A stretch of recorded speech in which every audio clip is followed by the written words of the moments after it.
Noël, nous débutons cette édition atlantique avec une histoire à peine croyable aux eaux de la Palmyre. Des visiteurs ont inscrit leur prénom sur le dos d'un rhinocéros. Un acte complètement idiot qui agace le directeur du parc et qui provoque de nombreuses réactions sur les réseaux sociaux.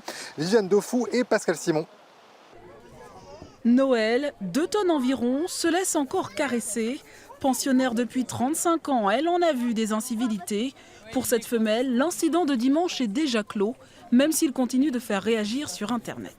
Les gens ne respectent plus rien, c'est abusé. Non mais quelle horreur, c'est pas possible. Ce dimanche, au cours d'une visite au zoo, une personne grave 2 prénoms sur l'animal. Un internaute scandalisé poste la photo sur ce réseau social, reprise ensuite par ce compte d'information locale. Depuis, sur la toile, le public s'indigne et au sein du parc animalier aussi. Ah bah c'est pas du tout intelligent. Donc ouais, non, c'est même très nul comme réaction.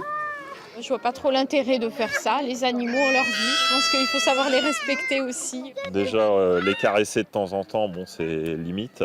Donc écrire dessus, c'est plus que moyen.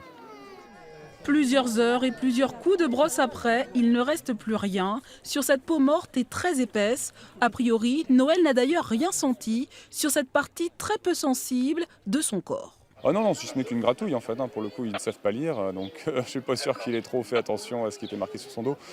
Le directeur du zoo, lui, en revanche, a ressenti une grande colère. Quand j'ai constaté cette marque sur le rhinocéros, ma première réaction a été la surprise et le dégoût en fait, vis-à-vis de la personne qui agit de manière totalement irrespectueuse vis-à-vis de l'animal. En fait, il y a des choses qui me semblent tellement évidentes, ne pas lancer de projectiles sur les animaux, contondant ou pas, ne pas aller graver son nom sur un animal comme si c'était la branche d'un arbre.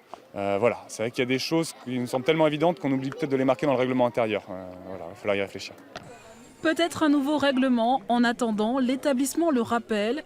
Ici, le visiteur est proche des animaux et doit donc être responsable.